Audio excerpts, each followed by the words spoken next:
It's only of secondary importance. It doesn't matter that much, but in the industry, online, you're going to see a bunch of information about things that you need to be focusing on. They're going to say things like what time of day you should exercise or eat, the macronutrient split you should be on, the type of cardio you should be doing, this supplement or that supplement. You should be having this many meals a day, no, this many meals a day. You should be doing your cardio before your resistance training. You should be doing your cardio before you have your first meal. You should do this many reps. You should do this many sets, etc., etc., etc. These are details, and these are secondary importance. These are not the most important things to focus on. These details, sure, would be helpful to color your plan and might be something that you focus on in the future, but they are not the most important. It really doesn't matter what time of day you exercise or eat. The amount of difference you would feel or notice is so negligible that you need to just exercise. You need to make sure you're eating in that caloric deficit. That's more important than what time of day you're eating or exercising. The macronutrient split on its own doesn't really matter. If you have enough protein in the day, it actually doesn't matter the rest of it, carbs versus fats.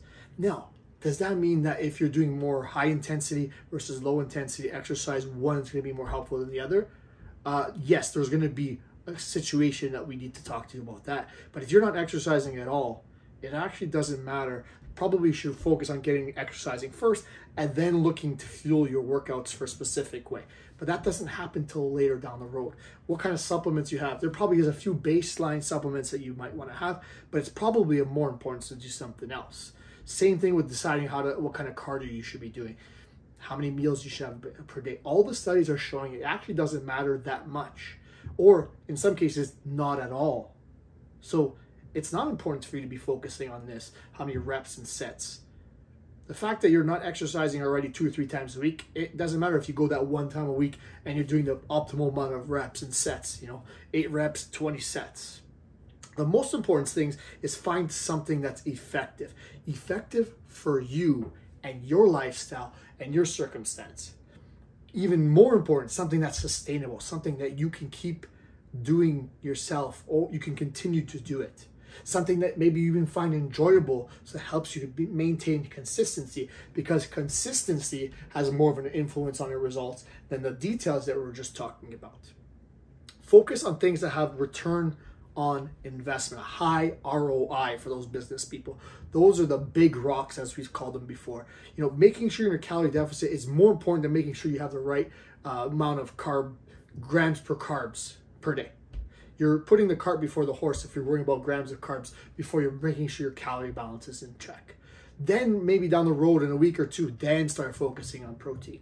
Making sure you're getting enough rest if that's possible, rest and recovery, sleep. Make sure you're getting hydrated. These are more important. Getting your steps in a day are more important than the type of supplements you're doing. Deciding between high intensity cardio and low intensity cardio, deciding to have 3 meals or 5 meals a day, doing your cardio in the morning fasted or after breakfast, doing the cardio before you do resistance training compared to after.